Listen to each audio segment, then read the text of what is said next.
Hi, everybody. Thanks for coming. So that's the well-anticipated lecture by Simon Sharpe. So we also have a number of people on Zoom. Welcome, everybody on Zoom as well. So this is going to be a sort of 1 hour lecture. If anybody has to leave at the end of the hour, having other things to do, you can, but we will stay a bit longer for discussion, just so everybody knows. I think this is recorded. Yes. Okay. Welcome, Simon Sharpe, who's used to be, until very recently, Deputy Director of COP26. COP26 unit. Yeah, the COP26 unit, that's it. And at the Cabinet Office, before that, he was at base and has also been for some time in the Foreign Office as well. You were posted, I think, in China, is that right? China and India. India as well, yes. And eventually became interested in the climate question and really well embedded in that, and then lots of work in government. So it's really sort of career civil servant all the way till now. But recently, Simon sort of changed direction a bit to sort of get into a new sort of project, if you like. And so now he's left the Cabinet Office and is the UN Climate is with the UN Climate Action Champions. Okay, and I think he'll be talking to us about how he understands how we can really affect change in the economy and sustainability. So I guess I'll give you the floor. So maybe we'll start, about 45 minutes of the presentation and then go towards questions. And all right. Thank you. Hi, everyone. Really great to be with you. It's so nice we can actually meet up and do this together. And I'm really happy to be in Exeter because I'm with people who've really taught me a huge amount since I got into climate change about 10 years ago. Tim being someone who's really leading thinking on climate science and the risks that we face. And Jean-Francois, who to me is really leading thinking on the economics and what we do about it. And well, just an hour ago, I was sitting in one of the meeting rooms over there, and I came across a poster that someone had left on the windowsill that said, "Stop the climate bullshit. Yeah. We just need to get out of oil."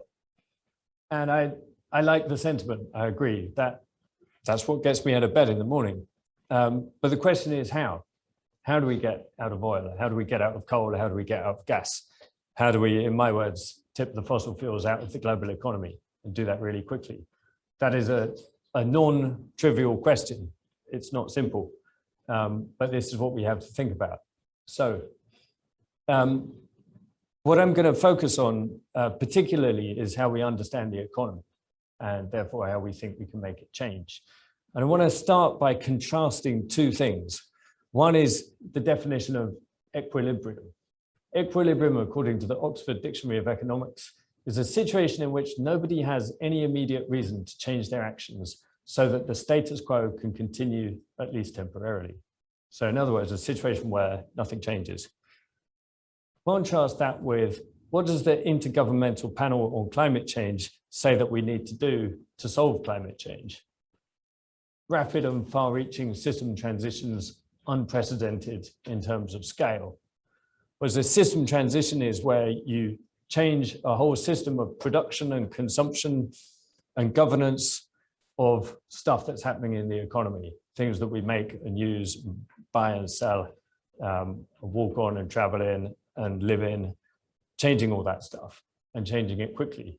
So just to put those two things next to each other, you could say the system transition is a situation in which many actors have many reasons to change their actions so that the status quo is replaced with something completely different. So it should be obvious those two things are entirely different situations. The problem is a hell of a lot of the economics that we use that informs government policy, public debate, investment decisions, even NGO activism is based on that assumption of equilibrium. And why do we have it? Well, a short and crude answer is that 150 years ago, economists wanted economics to be like a science, and they thought that meant it had to be described in terms of mathematical equations that you could solve and get precise answers. And to be able to do that, they had to keep it still. And they found assuming it was in equilibrium was a good way of doing that. Problem is that just sidelined a whole half of economics that really matters. And I like this way this guy, Brian Arthur, describes it. He says there are two great problems in economics. The problem of allocation, which is how quantities and prices of goods and services are determined across markets and within them, and the problem of formation, how an economy emerges in the first place, how it grows and changes structurally over time. Those are two very different things. And in fact, historians of economics have written about how these two lines of thought go right back to the very beginning. If you read the book by Xenophon, the Greek guy from 500 BC, that gave its name to the field of economics, he writes half of it about one of these problems and the other half about the other problem. And so for a long period, there were those two strands of thinking that were equally lively. Problem was from the 1870s onwards, when people got a bit too worried about expressing it in terms of equations they could solve, they really focused on this allocation question and neglected the problem of formation. And I like to think of this in terms of an apple pie. The allocation problem is fairly simple. It's static. Once the pie is your fixed resource, you can see how many people want some and divide it up. It's got an optimal solution. You can calculate it. You can get nice numbers out of it. The question of formation is more complicated. It's not static. It's a dynamic problem. You have to bring things together, combine them, make something completely different that didn't exist beforehand. There's no mathematical solution to the best possible apple pie. In fact, an optimal apple pie doesn't even exist. You can just have better or worse ones. So these are very different kinds of problems, allocation and formation. One's static, the other's dynamic.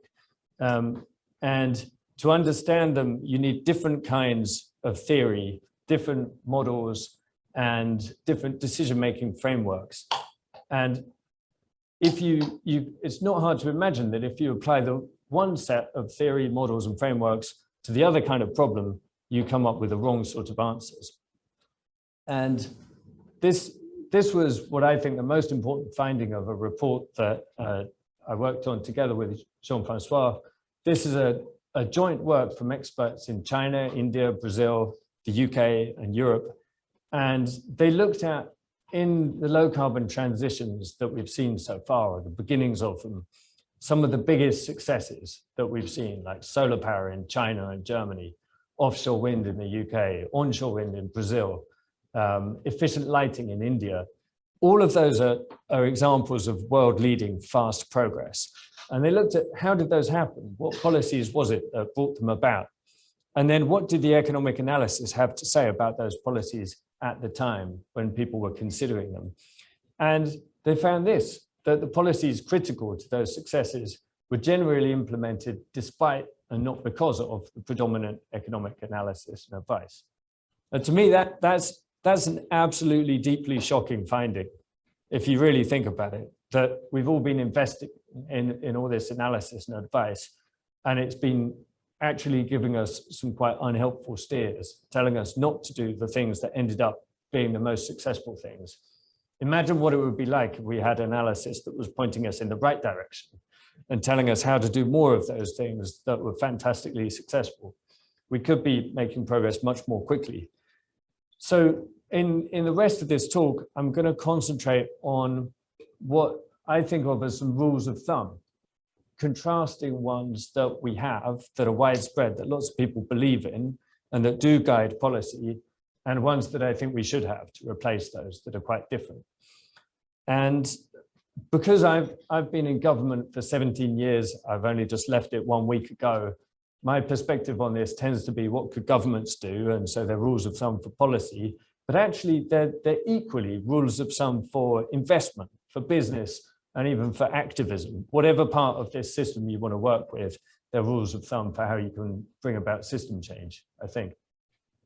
So rule number one is to focus on feedbacks. And that's because in any dynamic system that you're trying to understand and predict and manage, feedbacks are likely to be central to its behavior, or they're a very good way of understanding its behavior and describing it. So, I mean, I think everybody knows this, but you've got two basic types of feedback that you're dealing with. Reinforcing feedbacks accelerate change. More of something leads to more of it. And that takes you towards exponential growth or collapse. Balancing feedbacks do the opposite. They tend to slow down or prevent change. And typical example is a thermostat. It goes too far in one direction and it brings you back, pushes back in the other direction. And the combination of those two feedbacks in any system give you complex behavior. And in fact, you can just have one of each, and together they produce all kinds of different possible behaviors of the system: oscillation, growth, collapse, steady state, whatever. Equilibrium, of course, is a special case and one that's extremely unlikely to be reached in any system. So you need to understand those. What are those feedbacks going to do? What feedbacks exist already? And if you're going to intervene in a system, how does your intervention affect the feedbacks? Does it create them? Does it change them, strengthen them, or weaken them, or break them? And this is one example. Carbon pricing is often talked about as one of the most important policies on climate change. We may dispute that, but for a moment, let's just pretend it is. Two main different forms of it. You can have a carbon tax, or you can have an emissions cap and trade system. Most of the standard economics literature says that those two things are the same. They only really vary in the details of their implementation. I think that's completely wrong. I think they're fundamentally different. And the reason they're different is the feedbacks they create. A cap and trade system creates a balancing feedback.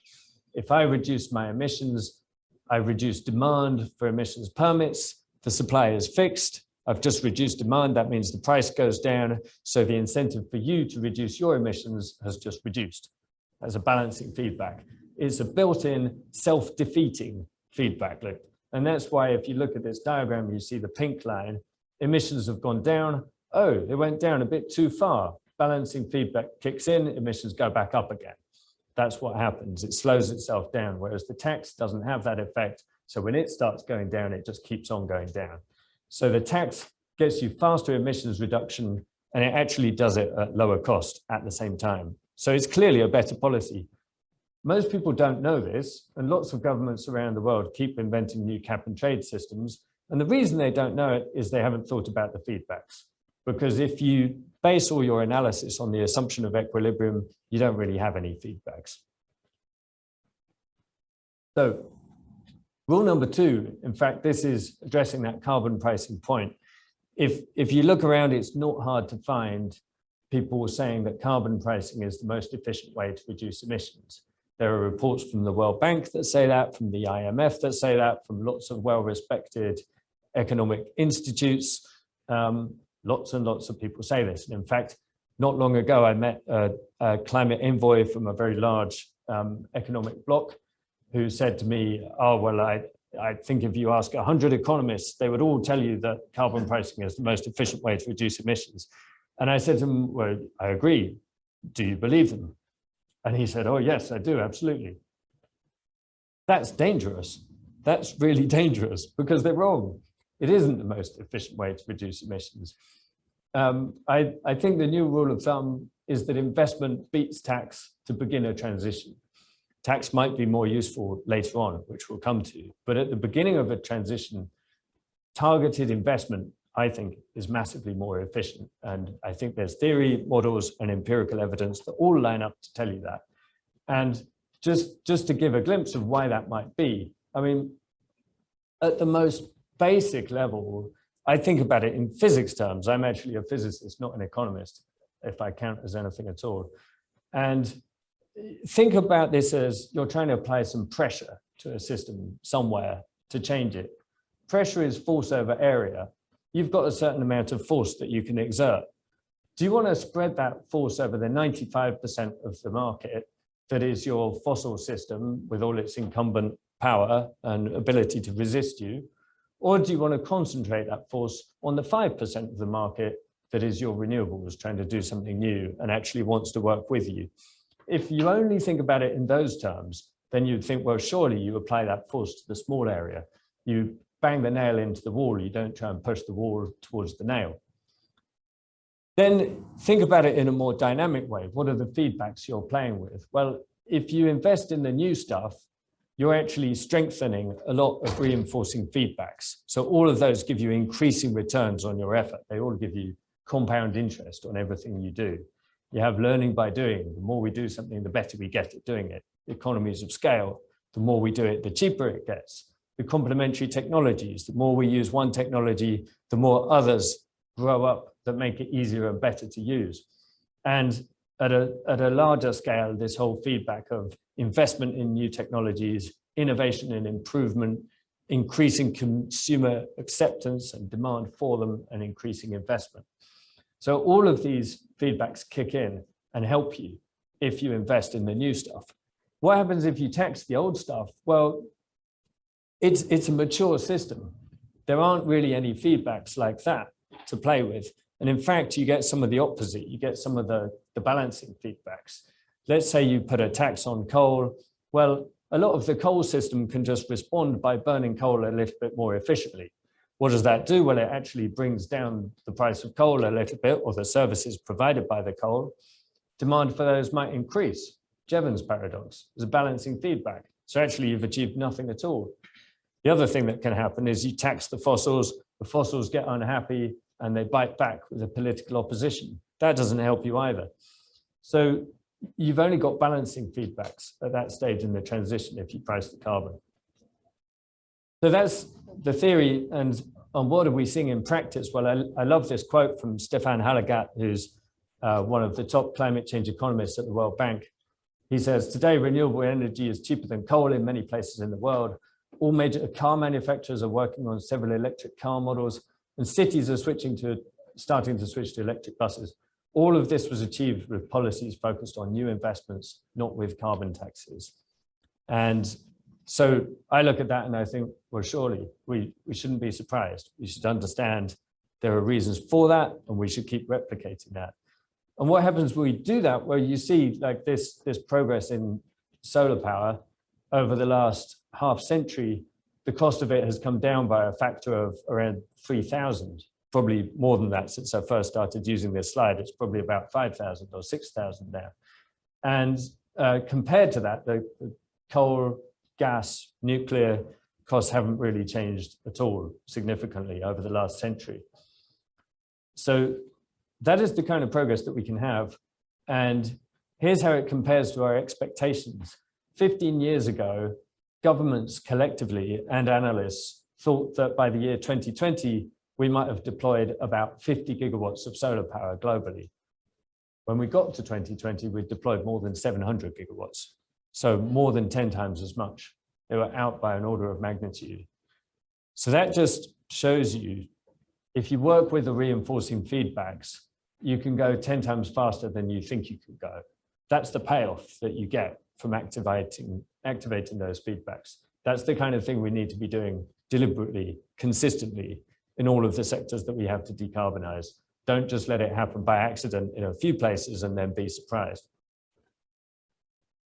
Rule number 3, this is replacing what is very much, I think, a broadly accepted principle that policy should be technology neutral. I actually don't think it can be. I think that's impossible. So the only choice is whether you choose your technology deliberately or accidentally. And I'll explain what I mean by that a bit. So imagine you've got an ecosystem.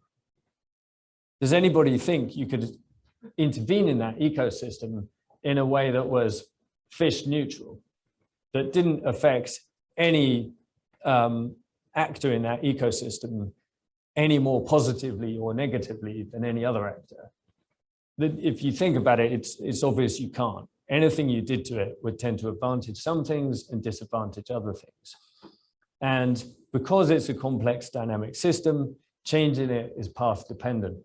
Even if you have these incredibly small differences in starting conditions, you very quickly get extremely different outcomes over a relatively short period of time, as you do with the weather, of course. This graph on the right is a Lorenz weather graph, one of the first people to begin to understand complex systems.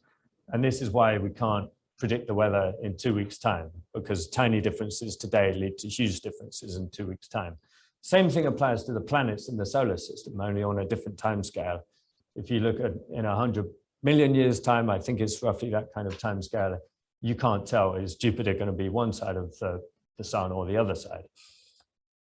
And so if you have this kind of path dependence in physical systems and biological systems, of course we have it in the economy too. You have that equal sensitivity to initial conditions. And not only that, but you have effectively an infinite number of possible paths to go down. And the universe and the economy, which is just a subset of the universe, creates possibilities more quickly than it can explore them. So for whatever technologies, markets, systems we do create, there's an almost infinitely greater number that we don't create, that we never go down, that we never experience. And by choosing one thing, we can never choose a whole load of those other things. We've just gone past that point and we'll never do that. So we have this huge state space that the economy is only ever going to explore a tiny, tiny part of. That means a few things. It means there's definitely no optimal pathway through time. That's not even a meaningful question. There are just completely different pathways that we can take, and we don't even know what they look like until we've begun to go down them. It also means that, sorry, I lost my train of thought there. Let's leave it at that. There's no optimal pathway. Oh, the other point was those choices about technology have enormous impact. There's Brian Arthur says the economy emerges from its technologies, is an expression of its technologies, just like an ecosystem is an expression of its inhabitants. It's created by them and their interactions with each other. So the choices that we make about our technologies, they might seem small at one point in time, but actually over the course of time, they change the character of the entire economy itself. So do we choose them deliberately or do we choose them accidentally? Well, an anecdote from my time in government, when the UK did its electricity market reform back in 2012, 2013, then we thought we should be extremely careful to make sure that all of the policies in it were technology neutral. We wanted to support clean power and get rid of fossil fuels in the power sector, but beyond that, we thought we should be technology neutral. And we went through all kinds of intellectual contortions to come up with a design of an electricity market that included taxes and subsidies and regulations, but was supposedly technology neutral. Of course, it wasn't at all. And as we realized, what happens when you try to be neutral is that you advantage everything that's more established and you disadvantage everything that's less established. You know, whatever is ahead now stays ahead, and whatever's behind stays behind.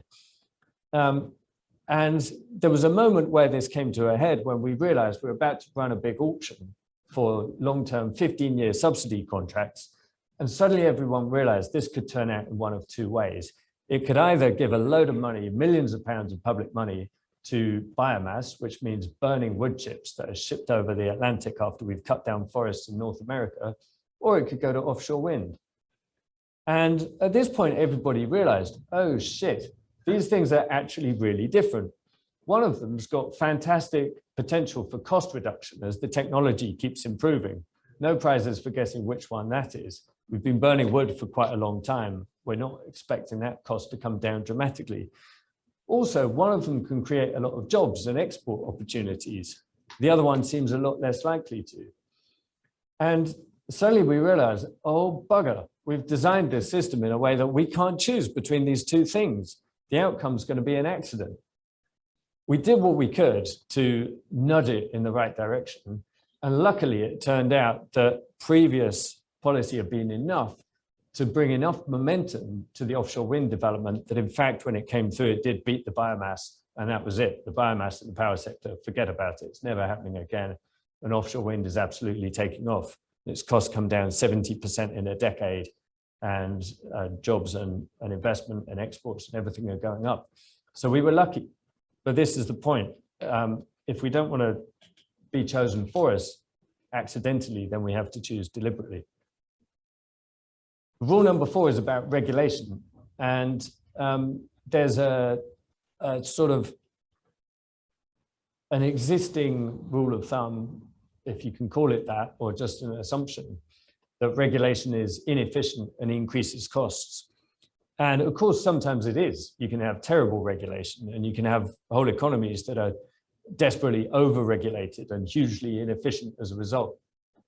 But sometimes regulation actually can reduce costs and accelerate innovation. And in this context, where we're trying to bring about these rapid system transitions, this is the important thing to understand. How and why can this happen? And how can we make it do that more often? And I think about this in a couple of ways. And one, the most simple one, is just regulation redirects a flow of investment. And you think about it as you've got this big, wide flow. All you're doing is putting in a small gate that says, go that way, don't go that way. And if you direct these big flows towards the new technology, it can cost you almost nothing. The cost of building that gate is extremely small, but you're directing a massive, massive flow of investment, and you're sending it all towards these reinforcing feedbacks that improve the new technology. Here's an example of that in the road transport sector. It turns out regulation is being extremely effective in redirecting the investment of the global car industry. These are, many of them are big companies that sell cars in lots of markets around the world, make huge profits, and they respond to the rules of the game in the big markets, especially. You compare these three, couple of things stand out from this comparison. One is 2 out of the 3 of these big markets have had strong regulation for the last decade or more, China and Europe. The US has had weak regulation because it keeps alternating between governments that want to do something and governments that don't want to do something. And so not surprisingly, investment and the EV share of car sales has massively taken off in China and Europe in a way that's very lagging in the United States.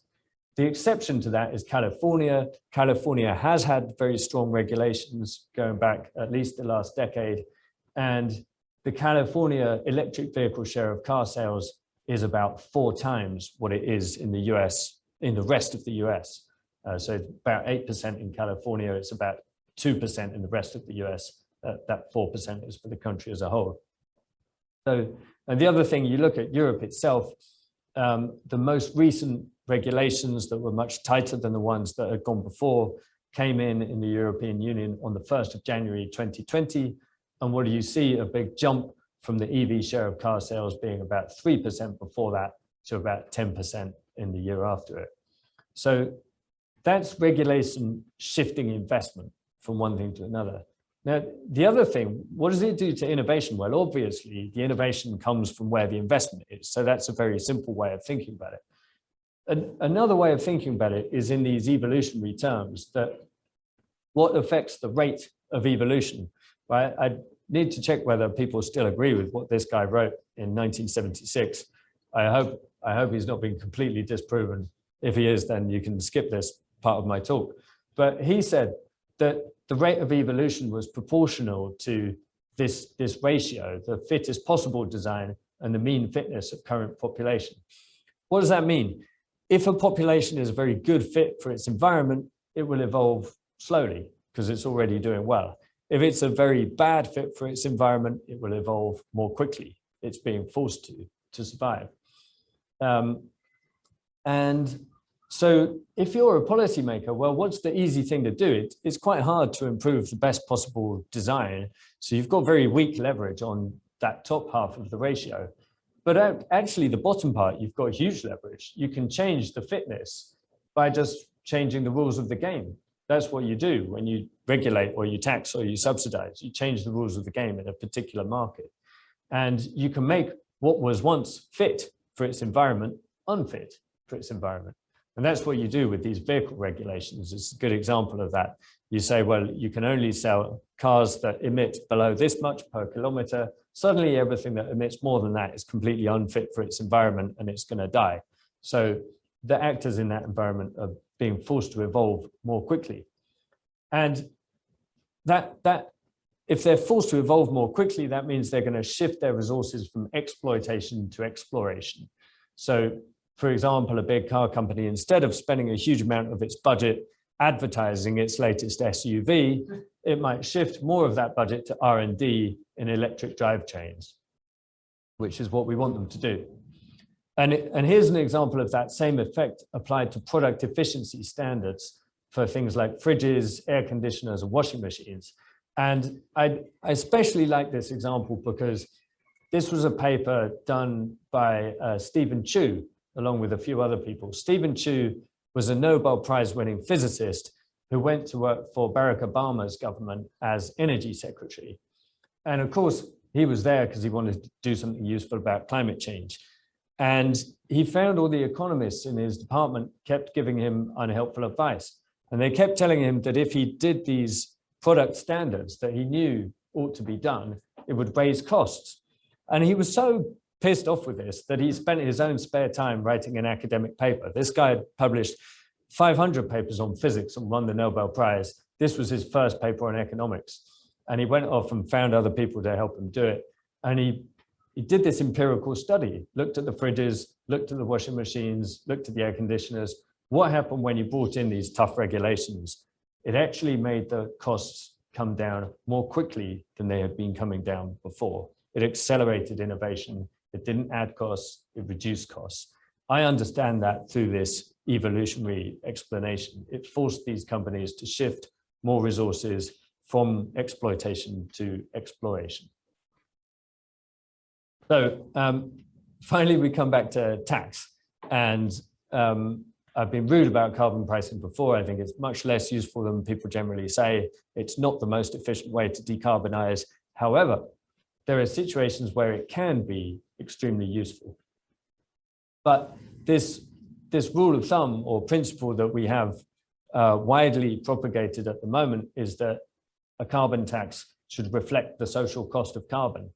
In other words, you think how much damage is done by each ton of carbon that we emit, and what's that worth in economic terms, and then you put that value that becomes your carbon price, your dollars per ton of carbon. The reason people believe that's the right thing to do is in the equilibrium economy that would restore equilibrium. You've got a public bad that wasn't priced, you put a price on it, it restores efficient allocation of economic resources. Problem is, remember the apple pie, allocation is not the problem here. Formation is the problem, structural change is the problem, system transition is the problem. And so that's not a helpful rule.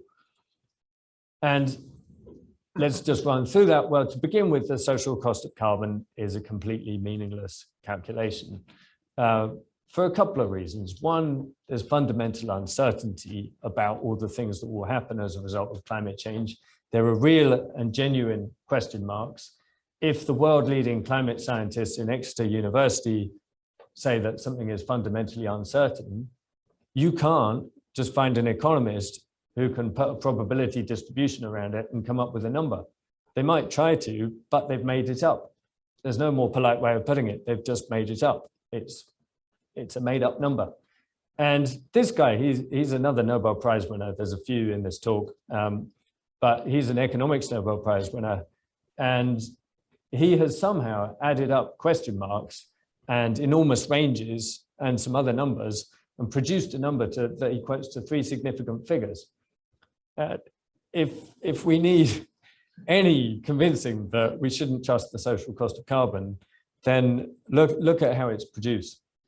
The other reason, of course, is not just the uncertainty, it's also the subjectivity.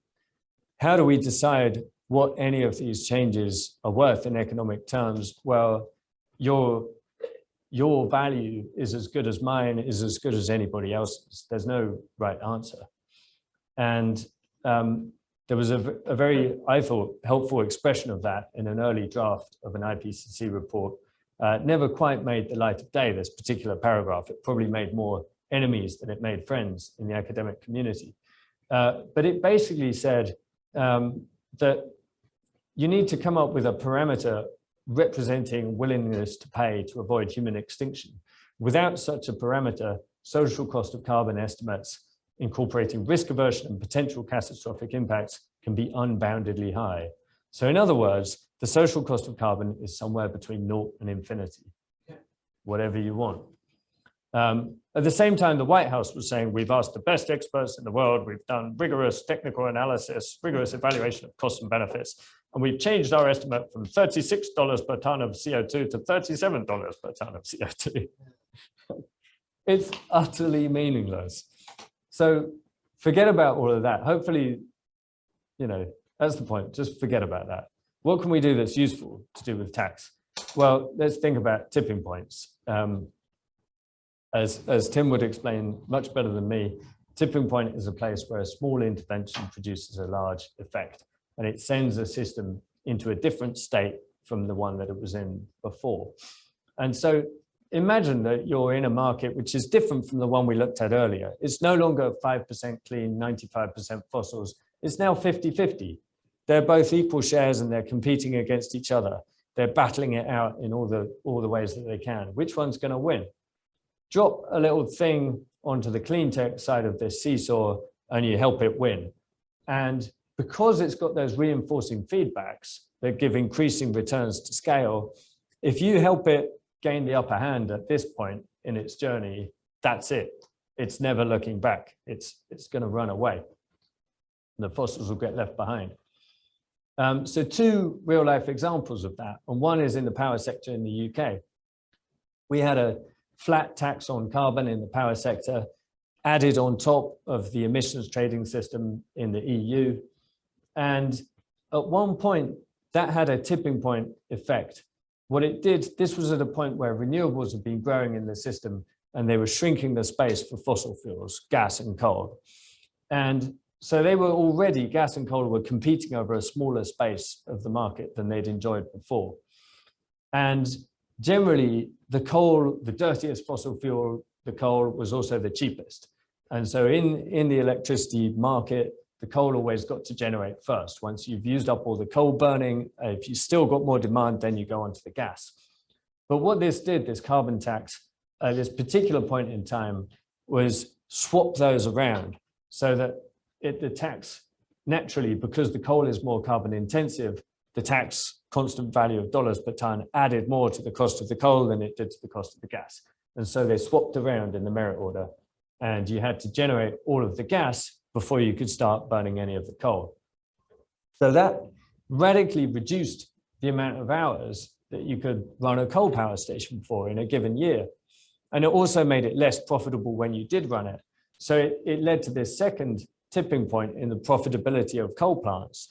They went from being just about profit making to being loss making. And when they started being loss making, people started shutting them down, and in some cases spectacularly blowing them up, which always attracted crowds of onlookers and pictures in the sun. And what followed from that was this incredibly rapid decline in coal's share of the generation mix in the UK power sector, and surprisingly, the world's fastest transition to clean power. Now I'm out of the government. I don't have to talk up UK performance for the sake of it. There's plenty of stuff we're really crap at. But in the power sector, we genuinely have had the fastest transition in the world. Most of what we've done is the same as what everybody else has done. Subsidize the renewables. The one thing, and cap and trade and all of that, the one thing that was really different was this tax that tipped a tipping point. Second example is in road transport. And here, if the UK's power sector decarbonisation is about 5 times faster than the global average, Norway's road transport transition is about 20 times faster than the global average in that sector. And they've done a lot. They have a very holistic package of policies, all kinds of things that make it more attractive to own an EV. But in the words of the Norwegian Electric Vehicle Agency, the progressive tax system makes most EV models cheaper to buy compared to a similar petrol model. And this is the main reason why the Norwegian EV market is so successful compared to any other country. In other words, they did a thing that you might think is quite obvious: make the clean stuff cheaper than the dirty stuff. And look at the effect. Along this graph, you see all these different countries. They've all got different levels of cost differential produced by different purchase incentives for the electric vehicles, but none of them have got close to that threshold, the cost parity threshold. Norway is the only one that has, and its EV share of sales is 10 times higher than most of the other ones that you see here. So if you use tax or tax and subsidy in combination to cross that tipping point, then you get disproportionately large results. So when, in fact, Tim and I worked on this paper together about tipping points, and one of the things that people told us in review was don't accidentally give the impression that this is easy, that in each sector you just find a tipping point and activate it. There's a lot of work to do to get close to the tipping point in the first place. So I tend to think of this as a hill. Imagine you're pushing a ball up a hill and over the top. There's a tipping point at the top, but you've got to get there first. And so think about those electric vehicles. Well, first you had to have the research and development of the technology. Then you had to have policies to create the market for them, the regulations, the investment in the charging infrastructure. Those policies created a market. The market attracted investment. That investment helped bring the costs down, and the technology improved. It got closer to the cost parity. Then once it was close, you could use your tax and subsidy to push yourself over the cost parity tipping point, get the ball over the top of the hill. And once you've done that, it rolls up down the other side and things start changing extremely fast. So if you think about it that way, then it tells you another rule that needs to change, which is this assumption that a single carbon price across the whole economy is the most efficient policy. And I would say a single carbon price across the whole economy is hopelessly inefficient. The issue is, what kind of efficiency are we talking about here? If it's allocative efficiency, then yep, have the whole carbon price across the whole economy. But that's only if you're trying to reallocate gains and losses in a static economy. If you're actually trying to change that economy structurally, then definitely don't do that. Realize how it's an uneven landscape, that some sectors have a big hill you've got to push the ball over, some have a much lower hill, some don't have a hill at all, they have a valley. You're going to save costs at every stage of that transition, but it's still difficult, and there are other reasons why. And if you have this same carbon tax, it might be just right for one sector. In others, it will be not enough, and in others, it will be far too much. So don't do that. Rule number 6, more is different. And this is about using policies in combination. And I haven't put anything here that we're trying to get rid of. It's a bit like the feedbacks rule, that I think is something that tends to be ignored when you think in equilibrium terms. But when you think in terms of disequilibrium, complex systems, then it's really important to think about this. And this is from Jean-Francois's paper looking at the road transport transition. And I think this tells us something absolutely critical, which is that policies acting together in combination, they can be more than the sum of their parts, or they can be less than the sum of their parts. And in this chart, you see the emissions reductions in China, in road transport, a result of different combinations of policies. One of those little red squares is where the policies add up to less than the sum of their parts, and green is where it's more. So this biggest green one, the EV mandate and fuel economy regulations together achieved 20% more emissions reductions than the two of them individually added up. So that's the effect you get in complex systems. And that is why in any sector, one policy will never be the answer. It will always be a combination of policies.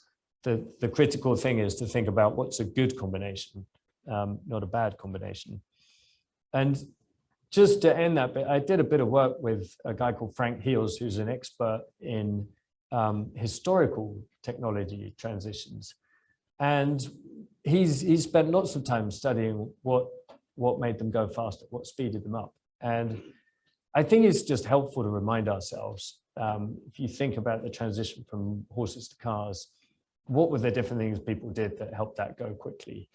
And it was investment in factories, design of car engines, building roads, writing the highway code, all of that stuff, the technologies, the institutions, the cultural practices, lots and lots and lots of targeted investment.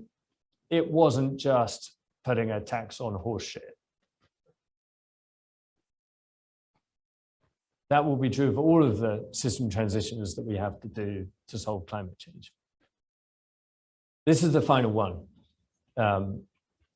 Work together to make progress faster. And you might think that this would be obvious, but it isn't. I've spent the last 2 years working on COP26 and a good proportion of the last 10 years working in some way on climate change internationally.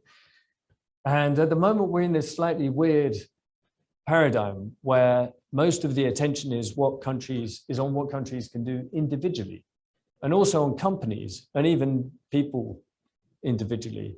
There's lots of discussion about accountability. And in the countries, it's all about these nationally determined contributions. And that's not wrong. Every individual, every company, every country, of course, it's got a responsibility to do the most it can individually. And it makes sense to hold it to account for that. But what about what they can do together? If what we need is system change in the global economy on an unprecedented pace and scale, wouldn't it be good if we were pushing together in the right direction to change systems more quickly? And this is connected to the economics, actually. In the earliest models of the global economy and emissions, then you have this very surprising effect, which is it assumes that none of the emissions reductions are permanent. That if you put some effort in this year, 2022, to reduce emissions, if you want to reduce those same emissions again next year, 2023, you have to put the same amount of effort in again. So it's a bit like the task of Sisyphus, that he pushes the boulder up the hill, but every time he gets anywhere, it rolls back and he's back where he started again. And it's an impossible task. Thank God that's not actually true. And the reason it's not true is that we do have permanent change in the economy, like the transition that's going on from coal power stations to solar and wind. It's not just marginal change, it's not just operational change, it's permanent change. It's the replacement of capital stock. And you can make an investment this year, it still has emissions reductions that follow next year. And instead of this always being putting you back to where you started, you actually do get further on. And instead of it always getting more and more difficult, there may be a point where actually it starts to get easier. So if we get out of this marginal abatement mindset and get into the system transitions mindset, then it becomes easier to think about how can different actors work together to push the ball up the hill. Working together, it will be less difficult and they'll get to the top more quickly. And so just to expand on that a little bit, if you think about in each of these emitting sectors, what we're trying to do is bring about a transition. We're trying to take the zero emission technology or solution or system on a journey where it goes from being non-existent through to being 100% of the market. So it's got to get up this S-curve. And the issue is, how do we get it up the S-curve as quickly as possible? And in each of these three stages of transition, you can see the coordination gains from international action. We work together on the development and testing of new technologies. You identify what works more quickly. If you align your actions to deploy some of the same clean technologies, you increase the economies of scale and you bring their costs down more quickly. And in any of those sectors where the clean stuff is more expensive than the dirty stuff and it's competitive and that competition is a brake on your progress, like steel would be a good example of that. No one can sell zero emission steel on the world market at the moment, so why would anyone invest in it? If you do, you'll just go bankrupt.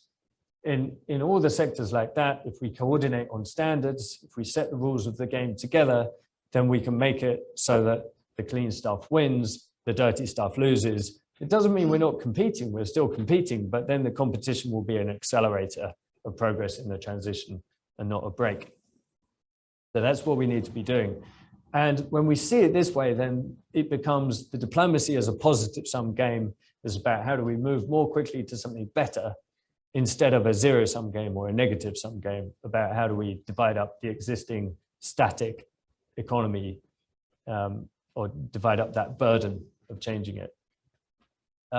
So just to give an example of what this means in practice, in each of these systems that we're trying to change, in each of the emitting sectors, we're dealing with very different structures, different technologies, industrial structures, political economies, different systems of international trade and finance. And so the ways that countries can usefully work together are different in each sector. In the power sector, it's a lot about market reform to mobilize investment in clean technologies. And there's a huge role for international assistance, countries helping each other change their policies to redirect the investment flows. In the global car market, it's very different. This is a very, very international market. And three regulators together write the rules for over half the global car market. That's the EU, China, and America. Or if America's having a bad day, then just California still gets you over half of the global car market. Those three, if they coordinate their actions, their regulatory trajectories can easily shift investment in the whole global industry to make that transition go much faster than it is at the moment. In terms of forests, we're losing a football pitch of forests every couple of seconds or so. And a lot of that has to do with the production and trade of a small number of commodities, things like soy, palm oil, beef, cocoa. And again, this is a global markets problem, but here, unlike the cars, it has to do with competition, that the sustainably produced commodities are at a disadvantage. And so we're only going to solve this problem of losing forests incredibly quickly if we coordinate standards on trade with the laws of production and make sure that both of them require a sufficient level of sustainability.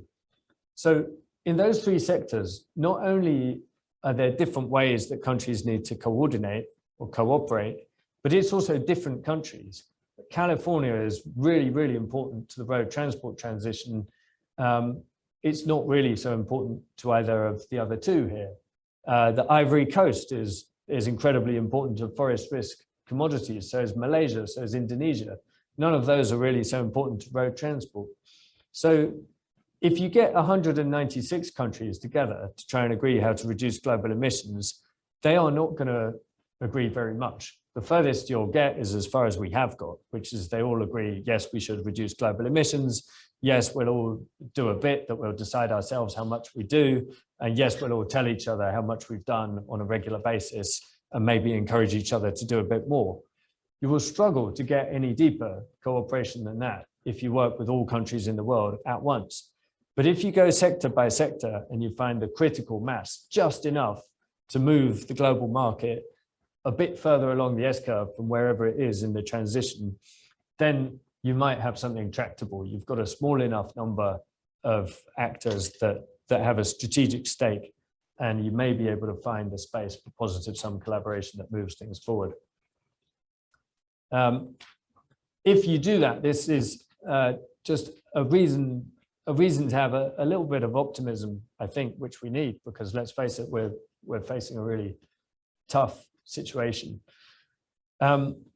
If we can activate any of these tipping points in some countries or in some sectors, there's a good chance that they help us get closer to activating other tipping points in other countries or other sectors. In the power sector, we've already been through one. Renewables are now cheaper than coal and gas in the power sector in the vast majority of countries in the world. That's when we're talking about new renewables compared to new coal or gas. That is helping us activate more and more of these feedbacks that get deployment up and the costs down, and it's taking us towards a second tipping point. The second tipping point is where it's cheaper to invest in new solar or wind than to keep shoveling coal into an existing coal power station. So it means if you have a coal power station, even if you built it 10 years ago and it's supposed to have a 40-year lifetime, it's still cheaper to close it down now and build a solar farm instead, or a wind farm, than just keep shoveling coal in and burning it. So we're getting closer to that second tipping point.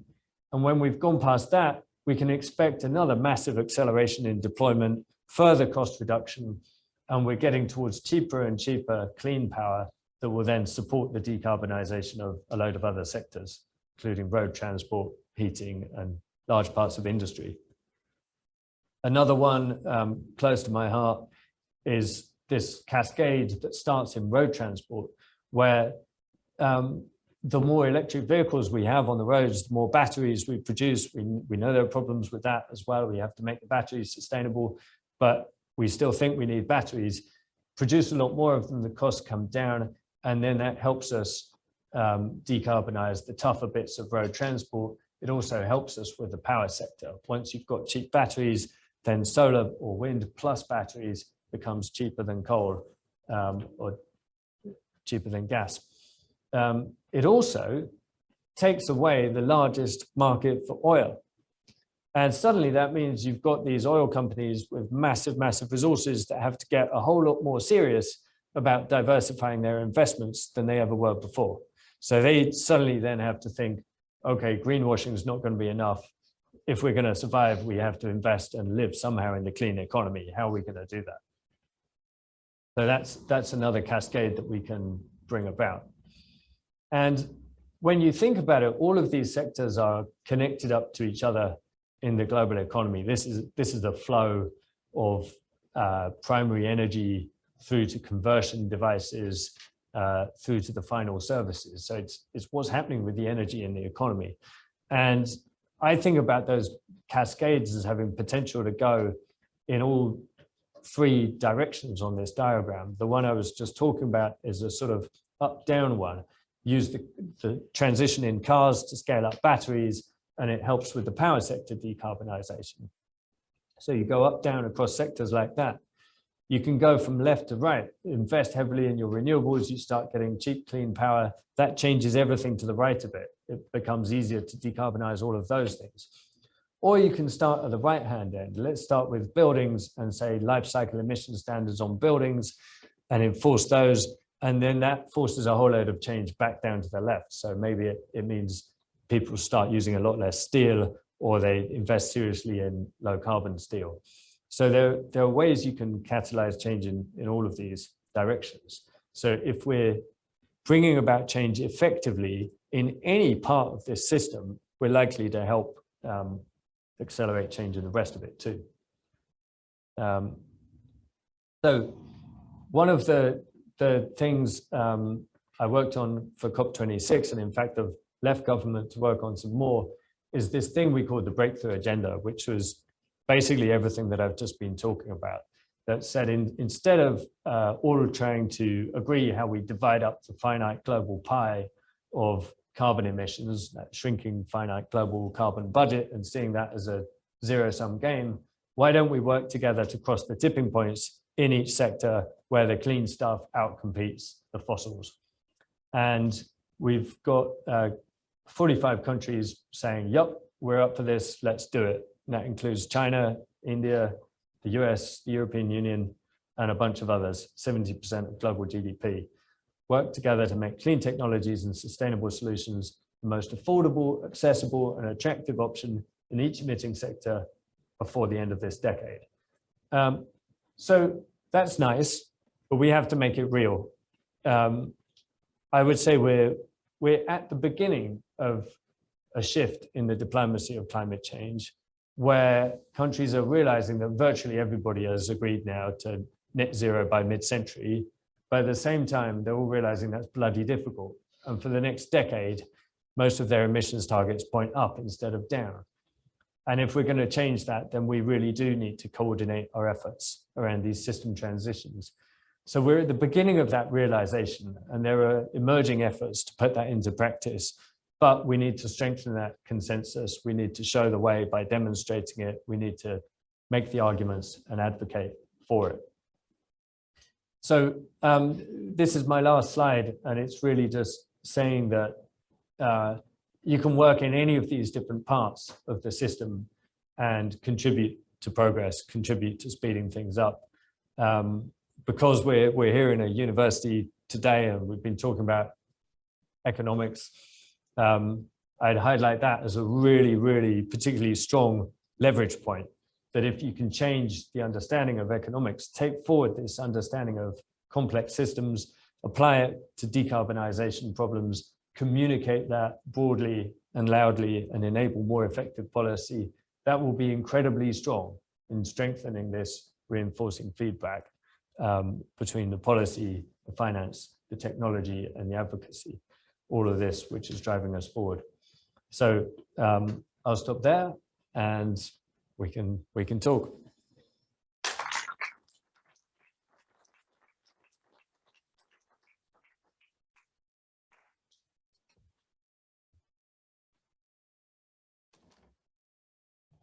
Thanks. Thanks. Takes about 10 seconds to work.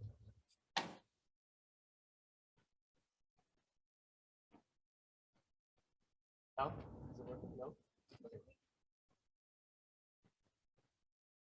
Okay. There's another one here. Okay. Yeah, just anyway, thank you, Simon, for the amazing, insightful, inspiring lecture.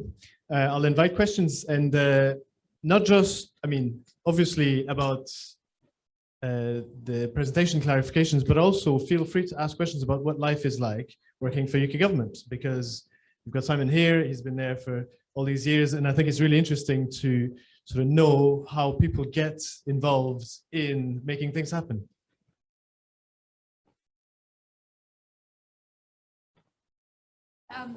I would love to hear about what it's like.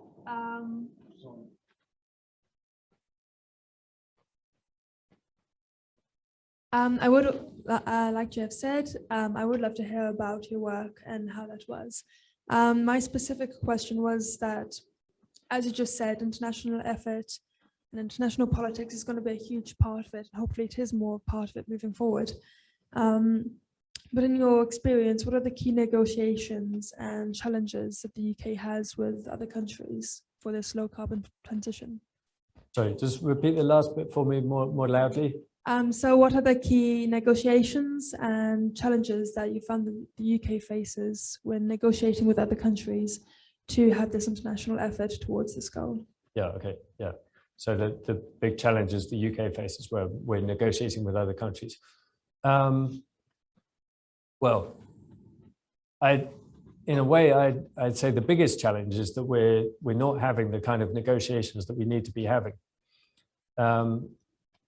So what we do have, we have this consensus process that's been running since 1992, just had COP26. So that's how many there have been. And it does play a role. It does do an important thing. It generates consensus. So it started off in 1992 by agreeing that we should avoid dangerous anthropogenic interference with the climate system. And it's gone on and on. It agreed 2 degrees, agreed 1.5, agreed $100 billion, agreed nationally determined contributions. It's building up consensus on all of those things, which is important and useful, and we should carry on doing that. But if we're going to change the global economy 5 times faster this decade than we did in the last decade, then we need to be doing this other stuff as well. We need to be focusing on system change in each of the emitting sectors. And our problem there is nobody's having those conversations, whether they're negotiations or strategic dialogue or whatever you want to call them. They're nowhere close to happening at the level we need. There are some very emergent initiatives, but often it's just a handful of Western Europeans and North Americans who turn up and talk to each other. In the road transport, I was talking about the 3 big regulators that cover half the global market. Those 3 have never yet sat down with each other and had a strategic discussion about how do we accelerate this transition in road transport globally. So the great difficulty, the number one difficulty, is that the right kind of discussions are not yet happening in the way that they should be.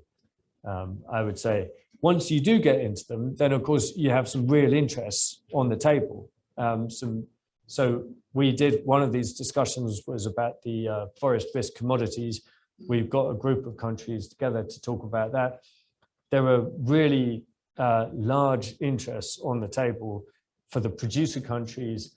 For many of them, those commodities and the exports represent a huge share of their GDP and their trade, as important to them as the financial sector is for us. And lots of people involved in that industry are very poor. Their livelihoods are a great concern. And their governments are worried that if you set high sustainability standards attached to international trade, you might lock some of those people out of international trade and they become even poorer. So you have to wrestle with those kind of interests, and you have to figure out, is there any way we can bring these things into alignment? What can we do? And so I would never begin to say that that is easy. Those are the difficulties are figuring out how you can reconcile those kind of interests, bring them into alignment. But a great part of the problem is half the time we're not even trying to do that. There are quite a few questions online. I'll... Got questions in the chat. If we can unmute the online, I could ask these questions while we.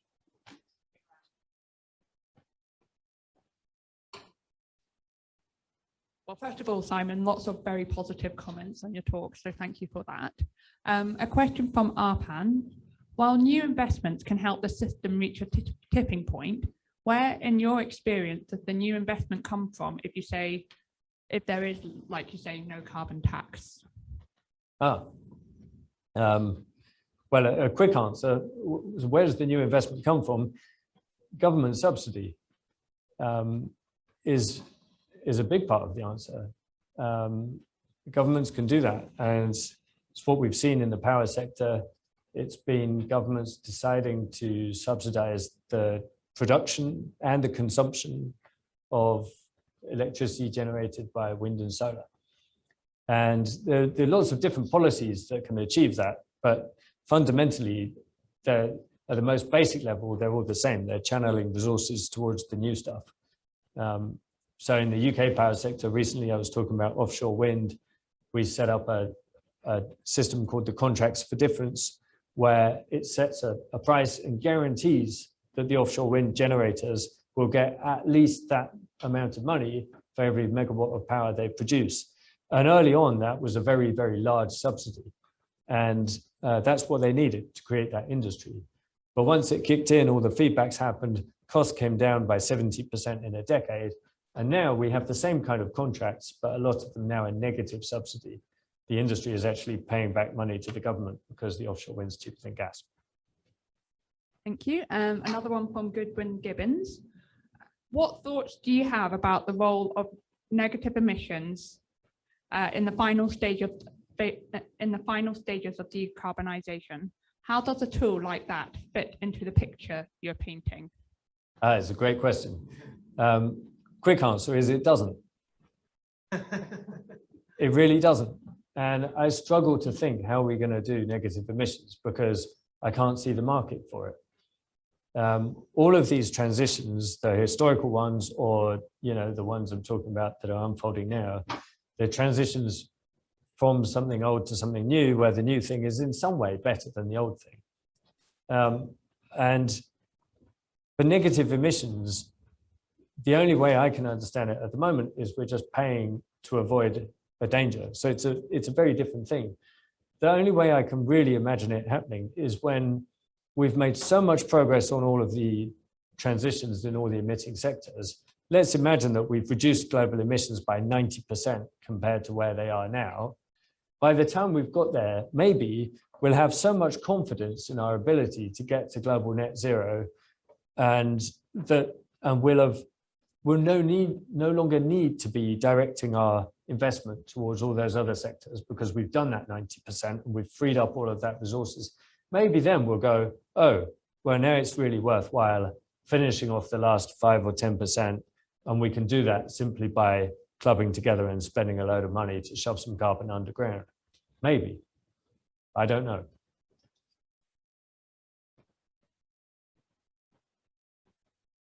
Back to the class so that any more questions from the class? Oh, yeah.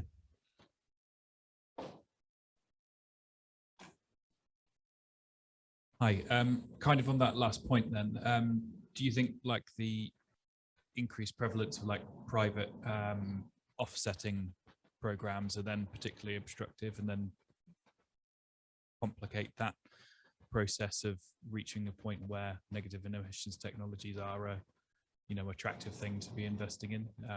It's certainly something that's, I listened to a podcast on the BBC about farming carbon, where farmers are sort of using their lands to create carbon offsets. It might have been probably a part of the reporting rather than anything else, but it didn't mention actually reducing emissions in the sector.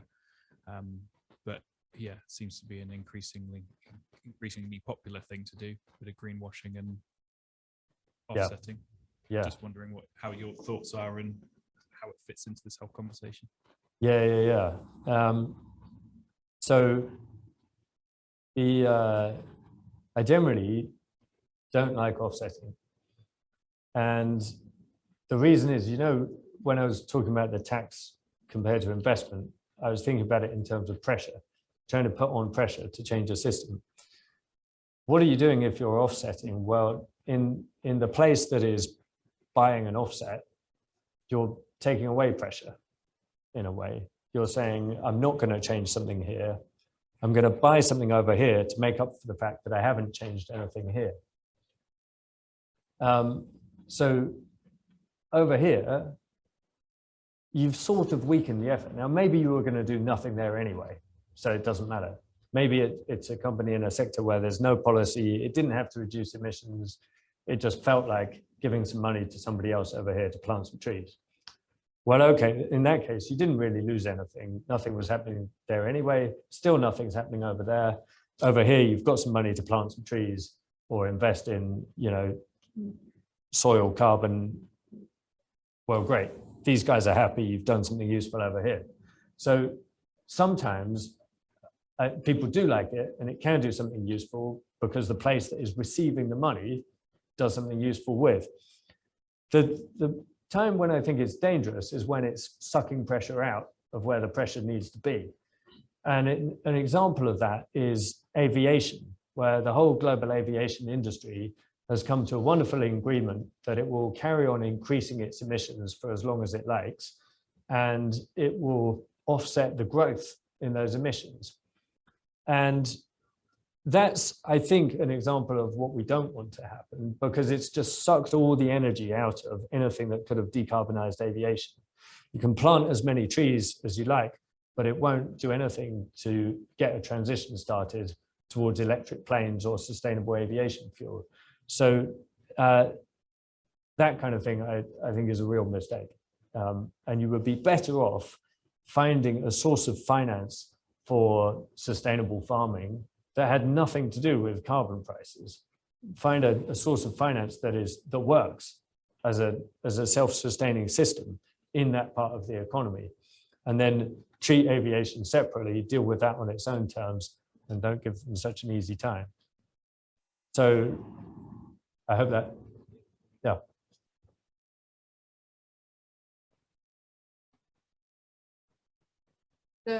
There's a couple on the chat just here. You can probably, do you want me to read it out, or from Alex Clark? And I'm not quite sure I'll do Alex Clark's question justice. But Which one should we take?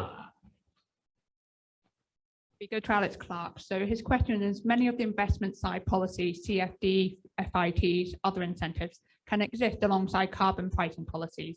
In your telling, one of the key issues with carbon pricing, tax or otherwise, is that it can prompt destructive feedbacks, e.g. political resistance, and that it can produce widely different results in different sectors with hugely different marginal abatement costs. If you were to introduce a carbon tax, how would you think about trying to calibrate it in such a way that addresses both problems? Yeah, okay. So I think, to put it really simply, for me, carbon pricing should be about relative cost, not absolute cost.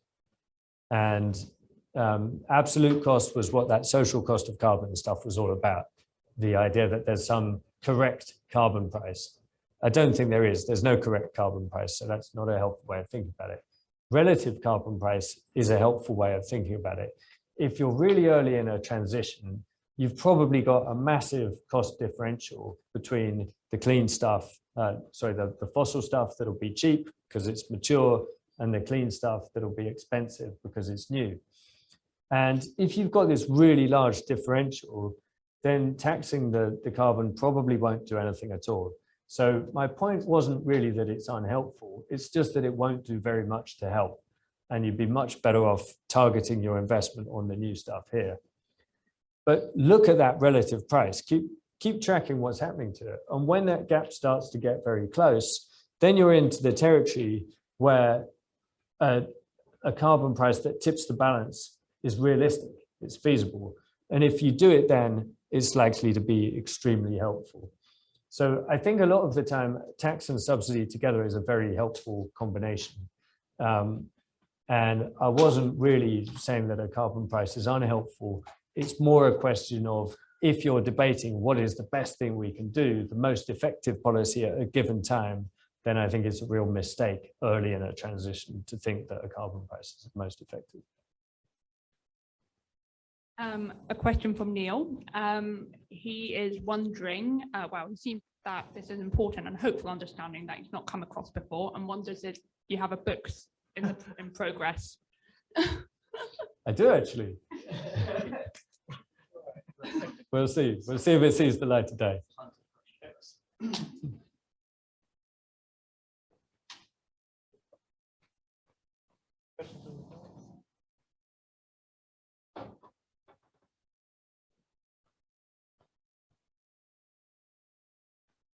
Yeah, I was just wondering, do you think that sort of current events around sort of the geopolitical nature of oil in Europe are likely to sort of spur on intergovernmental efforts to share technology and financing around getting Europe off, say, Russian sources of oil, or do you think that there'll be more of a sort of short-term view of just trying to switch to a different fossil fuel source?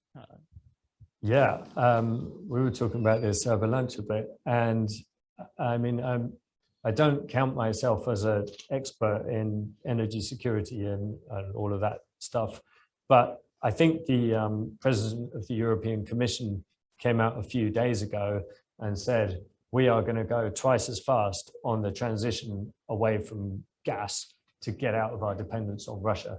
So we were already planning in Europe to decarbonize every sector, but we're going to try and do it even faster. So I think absolutely yes is the answer. And you reminded me of a point I often like to keep in mind, which is sometimes you get people talking about countries' attitudes to climate change as if there are sort of climate leaders and climate laggards and all of that kind of terminology, good guys and bad guys. And I generally think that's not helpful. And because countries' interests are different in every sector. And one of the best examples of this I can think of is Poland. Poland, for a long, long time in the European Union, was a real backmarker on anything to do with the power sector transition. And the reason was they wanted to carry on burning lots of coal. The reason they wanted to burn lots of coal is so as not to become dependent on Russian gas. At the same time, in any discussions about road transport, Poland was really forward-leaning in favor of a fast transition. The reason was didn't want to be dependent on Russian oil. And so that same thing is true for lots of countries. They'll be really good in one sector, really bad in another, just because of different interests that they have.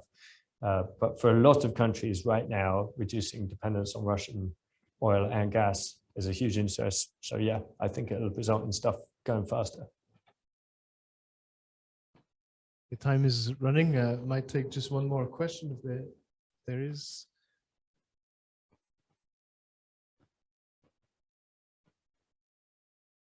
Thanks for the talk, Simon.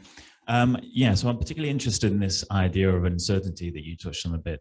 And I was just wondering, first of all, how do you see in your time in government people engaging with the idea of uncertainty, both quantifiable uncertainty and the fundamental uncertainty you spoke about before in your talk?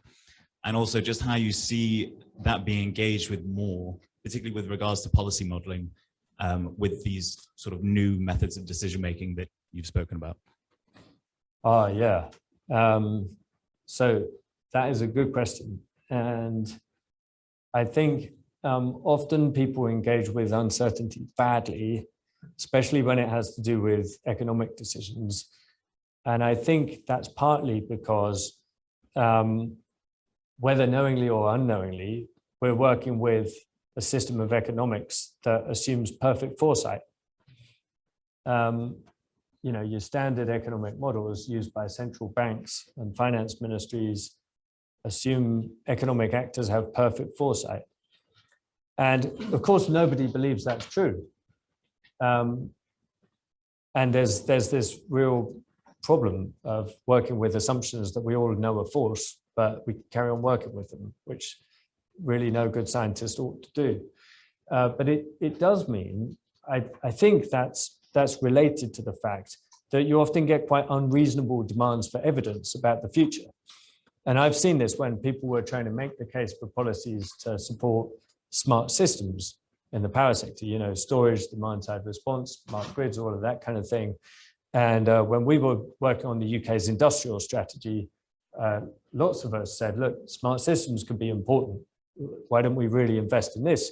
And then people asked, well, where's the evidence? Where's the evidence that there will be a large future global market? Where are the numbers? And then somebody paid some consultants to go off and come back with some numbers.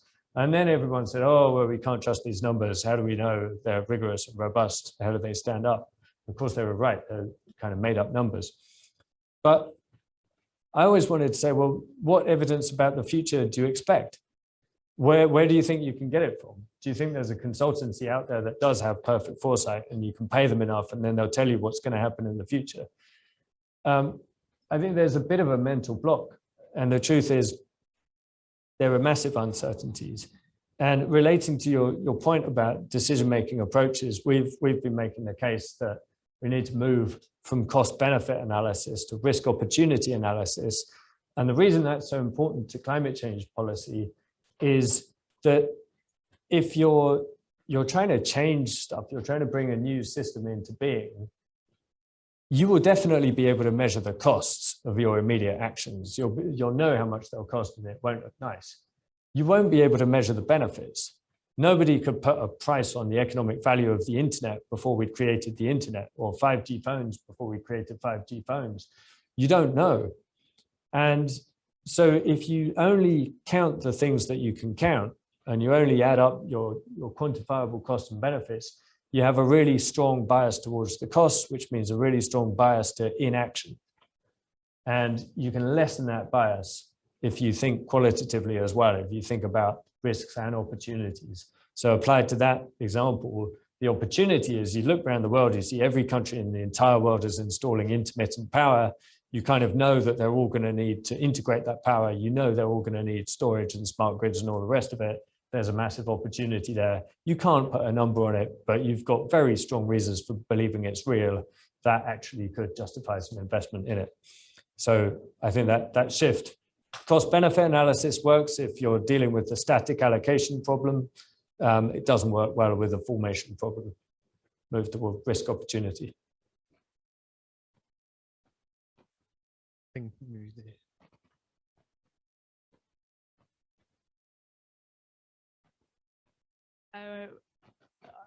Pressure to pick one. So a question on your last slide, you mentioned economists, but not climate scientists. Could you talk a bit more about whether climate scientists and other fields should collaborate a bit more with economists? Yeah, of course they should. Of course they should. I could have easily put climate scientists on that diagram, and so many other people as well. It all started with the climate scientists. But that question, I can't resist mentioning this because it just reminded me of a time I was in Exeter before. Tim, I think you remember this, because Tim has collaborated with economists to try and get, I think, Tim, you presented something about getting climate tipping points into economic models.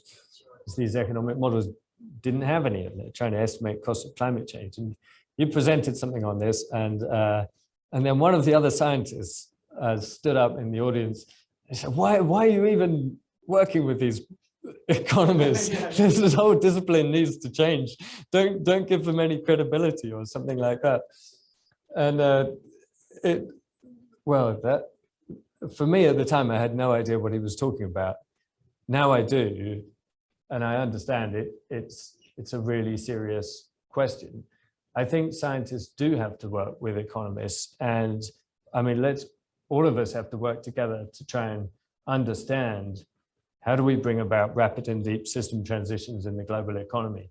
And if those scientists who have studied complex systems, they have studied feedbacks and tipping points, if they can bring that understanding into economics and help economics move in that direction too, that will be incredibly helpful, incredibly powerful. So yes, we need more of that kind of collaboration. Okay, thanks, Simon. Thanks, everybody. I think this has been an excellent lecture, so please.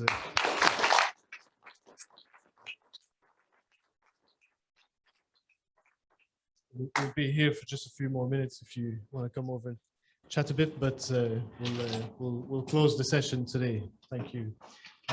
About next week, because Hector can't come in person, we'll have it on Zoom, so there's no point really in convening in this room. So let's all be on Zoom for next week. Cool. Thanks.